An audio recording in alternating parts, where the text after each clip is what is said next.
What's up? What's up? What's up with it, y'all? Yeah, we back with another episode for you.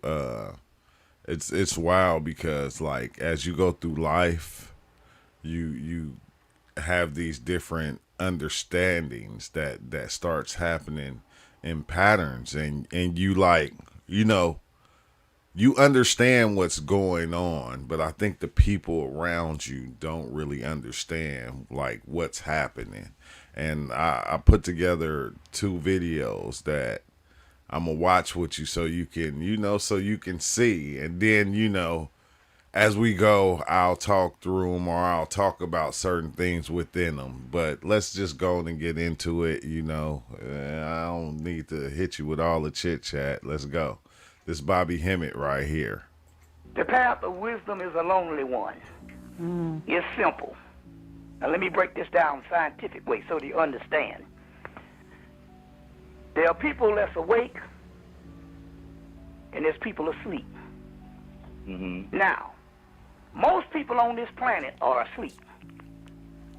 So let's break it to the least common denominator. Let's say the black community.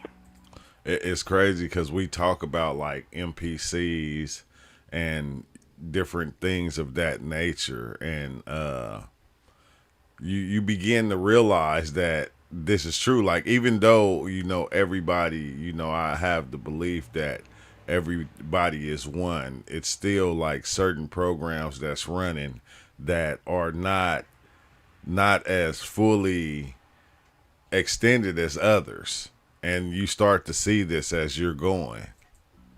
True. It used to they say 5%. No, it's like old point something now. That's right. You see, that's asleep. So you're gonna be lonely because the simple fact that people are asleep. Now, how is this? You have a chakra system in your body, and these are 9 wheels of consciousness. 7 wheels of consciousness. There's like 160 chakras, but 7 major chakras, just like there's 7 African powers. Now, what has happened here to give you a scientific element of what's going on so that you can clear this up so you don't have to go and be trying to holler at somebody and they laugh at you and they don't want to hear that shit. And that's what I get right there a lot of. Like, well, not from the community, but I think from a lot of the ones that are close to me is certain things that I see that I say.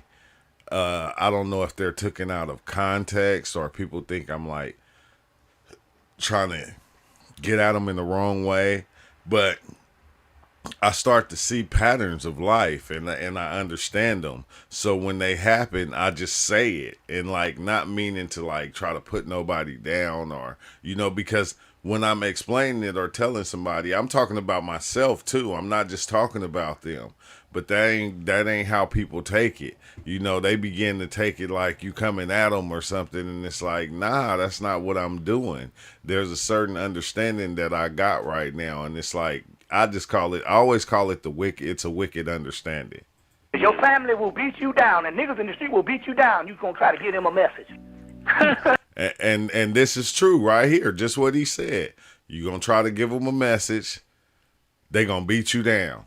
They gonna almost literally want to put hands on you just because you're just trying to relay a message that you got through the universe or wherever these messages are coming from. Now, have you around here crazy? Exactly. Now, and that's how I be feeling sometimes. I be feeling like I done lost my mind when really I did, which it makes sense. But I'm not crazy. I just see things differently now. System. The lowest chakra is your sacral vertebrae. That's your root chakra. And that's where the majority of the people's consciousness is, on the root chakra. So the only thing that they can get down with is desires. What feels good, what tastes good, what smells good, what looks good, what sounds good. And this is something that I done said over time, is what you start to realize that's what we're doing. We're only going along with stuff that feels good, that sounds good, that tastes good. We don't like that undesirable taste or that undesirable sound. Like we don't that those are the aspects we don't like, so we try to stay away from them. Yeah. You see, The Lord the basic senses, you see, on that particular level, they are called the automatons, which means automation. Okay. They moving, but they're brain dead. Mm-hmm. You see what I'm saying? Now, you don't even get into this particular consciousness that you can partake to understand what things is until you're radiating from the heart chakra. Mm-hmm. You see, the heart chakra. That's why the Egyptian, the heart scarab was the most important. Even when you died, they throw the brain away. He But said, it was the heart. even when you die, they get rid of the brain. Like that is trippy. That they preserved. Because that's where your true self is. But you got to radiate from the heart chakra and then you elevate on into the pineal gland. But most people's consciousness is in the root chakra. On the five senses, the animal level. And they can look pretty, they can have a PhD with a degree. They tell you it's only a degree of information. And this another touching point that I be talking about. You hear what he said? It's only a degree of information. And this is what crazy because people think just because they got the information, they doing something. But like I said, that information has always been around. You can have the information, but you don't know how to use it. All you doing is regurgitating what's already out there over and over again. And it sounds good, and like he said, people they go off of sounds, and if it sounds good, they vibrate towards you. But let's go. You see what I'm saying? Mm-hmm. You know, a degree of information, it has nothing to do with a person's behavior, whether they're conscious or not. You see, it has nothing to do with what a person wears. It has something to do is where they incarnated down here on a certain level and they are radiating above the root chakra. And I guarantee you this right now. Even if some of you all just coming into consciousness the last couple of weeks or the last year, I'll guarantee you always felt special since you was a baby. And remember, this is something I said a long time ago, bro. You just, for some reason, some of us always had that feeling. It's like we knew, but we didn't understand what we knew. We didn't understand, like the people that even told us we were special from all the way from a young age. We all, like a lot of us had it happen and we didn't understand it. We didn't know what was going on. Like, even though we felt it, we didn't know. Now, I've been asking that question in my lectures around the country for 16 years. And I asked everybody, how many of you all always thought that you were special? And the whole room always raised their hand. You didn't know what it was. Exactly. You see what I'm saying? But you thought it was special. And you always had a thirst for something that you didn't know what it was. And it was this knowledge. Let me give you an example. Exactly. It was a thirst for the knowledge. And it's crazy because that was me. Everything that I ever learned, it never would fill me up. It never was fulfilling for my life. So it's like once I started diving in, that's what kept me pushing. Like even the scary times of my scariest psychedelic experiences, the wanting and the knowing of the things that I was learning is what kept me going. That was that hunger that I had for that thing. And I had to keep going until I got it and I understood it. But it's just weird to know that, and I think this is what a lot of people is that, you were always special. You knew it. When I was in college, I was standing up one time. I had finished school, and I was standing on the college campus with one of the coaches. We got to be good friends. One of the basketball coaches, Coach Holmes. And he said, "Well, how do you feel, man? You educated yourself." I said, "Man, I don't feel shit." I didn't know at the time I told him, I thought when I came here to this university that when I left, I was going to have some kind of knowledge. I didn't know what the knowledge was. All I know is when I went through for 4 years, I didn't have shit. And that's weird, bro, because my idea of knowledge back then is totally different now.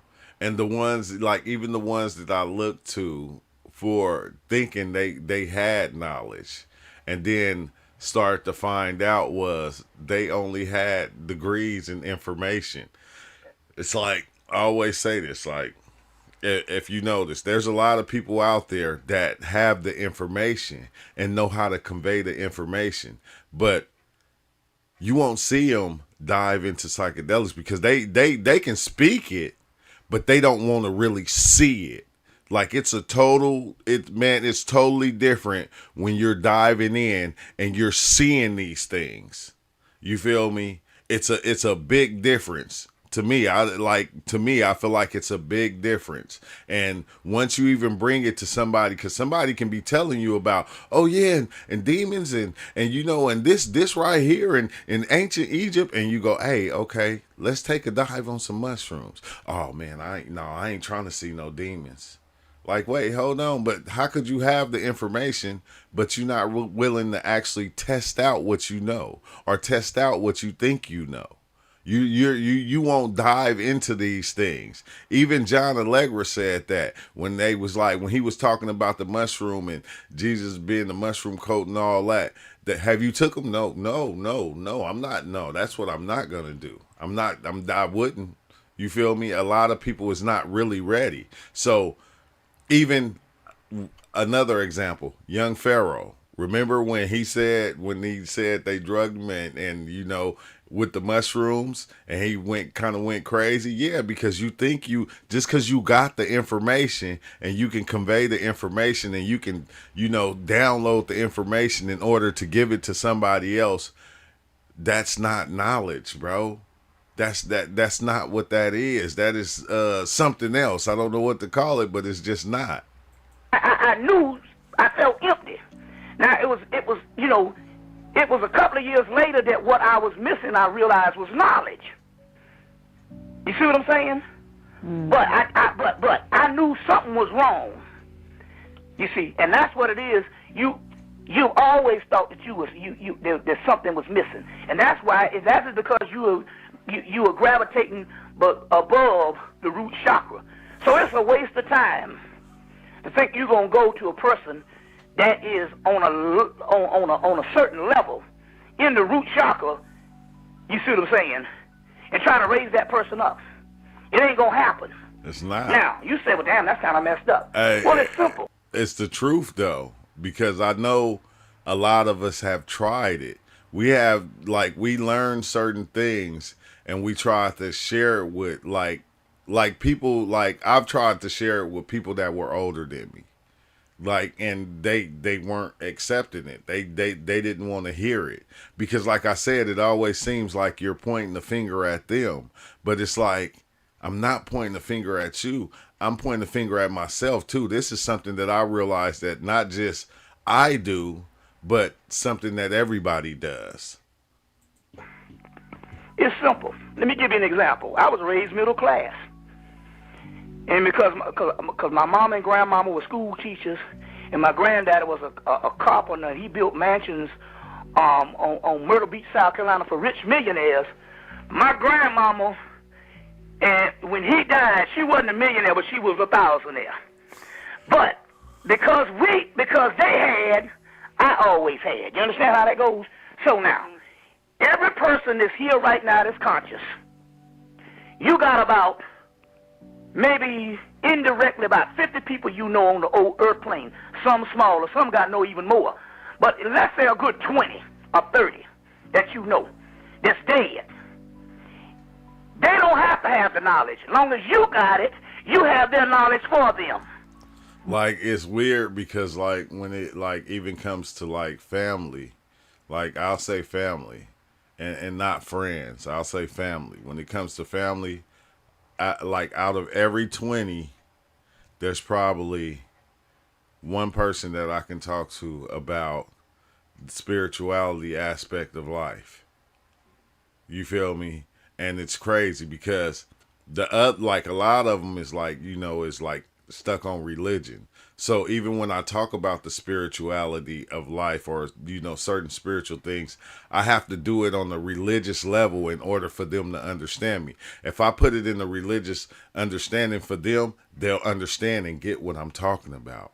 But if I step outside of that, they'll shame it. And it's like crazy because the one person that I did or was able to talk about a lot of these things with, passed away. And it was like, two of them, like, actually. And it's like, it's deep, man. This is deep, but it's some real stuff.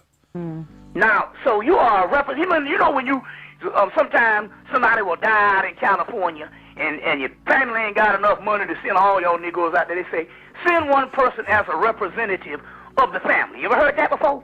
Well, that's what you're doing right now. You're representing 20 dead people.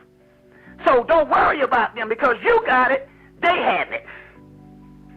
And ultimately, when this Kundalini energy on the earth rises, they're going to wake up.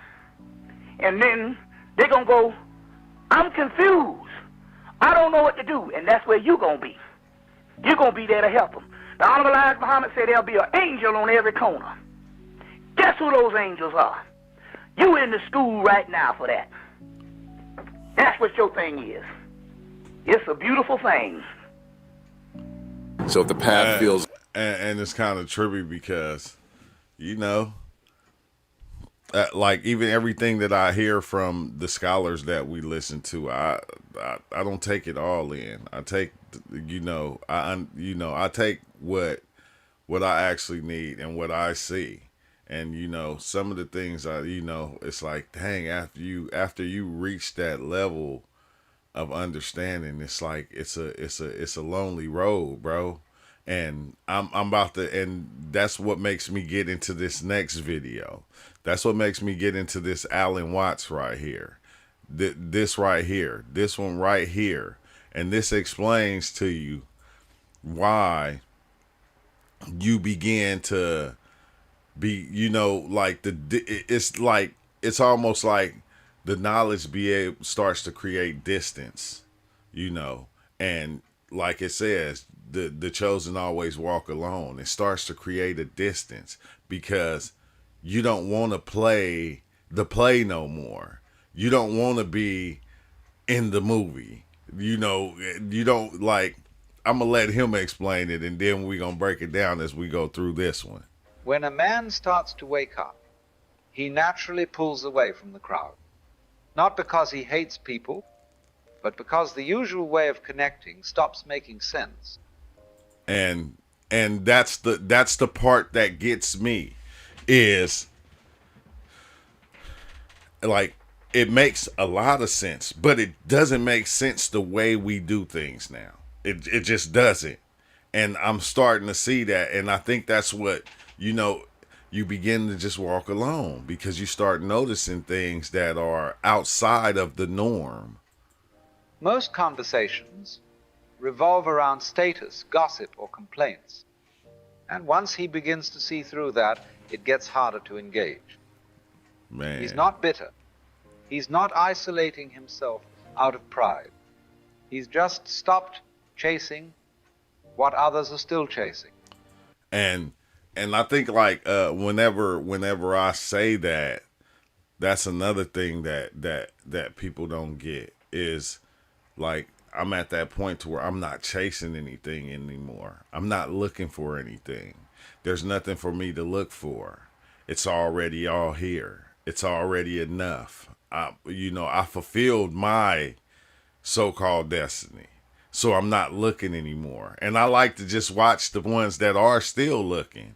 And I like to partake in it. But let's keep going. He starts to notice the performance in everyday interaction. The need. And I talked about this the other day. And that's probably why these videos came to me. I just talked about this in my last video. Need to be liked, to belong, to say the right thing. And without making a big deal about it, he quietly steps back. People might still wave. They might still offer small talk. But the connection is no longer there because it was never real to begin with. He didn't cut ties. He didn't burn bridges. He simply stopped pretending. And when he does that, distance happens on its own. That's deep, bro. And you know, I hope in the comments you understand what's going on and you see it and you go, oh, okay. This is the beginning of solitude, not loneliness, just space between who he used to be and who he's becoming. He starts to see clearly what holds people together isn't real. It's not depth. It's not truth. It's habit, comfort, and shared illusions. Exactly. People bond over complaining about their jobs. Hey, it's crazy. Cause I can go into deep about that. I can go into a lot deeper about that, but you know. You get it though. For chasing status over defending ideas they've never truly questioned. He used to do the same. He used to think that was connection. But now it feels more like noise. He notices how often people speak just to avoid silence. How much energy goes into keeping up appearances. The constant need for validation, for... And remember I said that. The energy that goes into just keeping up that appearance. And it's like, you know... agreement, for reassurance. And once he no longer needs those things himself, he sees how dependent others are on them. How relationships often survive not because of honesty, but because everyone agrees to keep the story going. Exactly. He understands why people hold on to what feels familiar. He still cares. He still listens, but he no longer plays along. That shift, subtle as it is, creates distance all on its own. All by itself. Like, I don't even want to stop this because I'm like going, I feel everything that he's saying because that's the road that I'm on, like, at this moment. And it's like, you know, it's a lonely spot. But it's a beautiful lonely. Don't get it twisted and think that it's a bad lonely. No, it's a beautiful lonely, though. From the outside, he might seem the same. He still shows up. He's still polite. He hasn't disappeared completely. But something fundamental has shifted. And the people around him can feel it, even if they can't name it. They sense that he's no longer trying to impress anyone. That he's not looking for approval, that he's not playing the social game anymore. Some find it admirable, others find it unsettling, Exactly. because he's no longer easy to read, because he's not performing for anyone. He doesn't flatter, doesn't compete, doesn't entertain, and that makes him hard to place. People might say he's distant, or too quiet, or that he's changed. What they really mean is, he no longer fits into the roles they've grown used to. They liked him better when he reflected their values. Now, he reflects something else, something still, grounded, and not dependent on being liked. Ain't that crazy? You feel me? Yeah, if we not reflecting each other's values, you know, it feels like a person changed or switched up on you. And we don't even look at it for the good because we want that person to still be who we want that person to be. People see him, but they don't really know him, because knowing him now would require them to see what he sees. And most people aren't ready for that. Exactly. He once believed that staying connected meant staying involved, showing up, participating in conversations, maintaining appearances. But with time, that definition changed. As his priorities shifted inward, he stopped engaging out of obligation, not because he cared less, but because he no longer needed others to affirm his place in the world. Exactly. He still values connection, but not if it depends on constant engagement, emotional performance, or subtle negotiation for approval.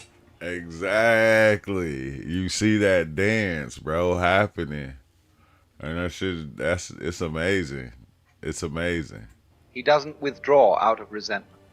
He simply no longer finds value in maintaining relationships built on pretense or expectation. To those accustomed to transactional connection, his presence can feel distant. But in truth, he's simply not playing the same role anymore. He no longer speaks just to keep the peace. He no longer sees himself through other people's eyes. What emerges in that space is not loneliness, but clarity. A calm independence that allows him to remain rooted even when others come and go. He's become honest. And from that honesty, a deeper kind of freedom begins to take shape. Exactly. From the outside, solitude is often misunderstood. To most people, being alone signals a lack of friends, of purpose, of belonging. But for a man who has begun to see clearly, solitude becomes something else entirely. He no longer fills his time with distractions, just to avoid being alone with himself.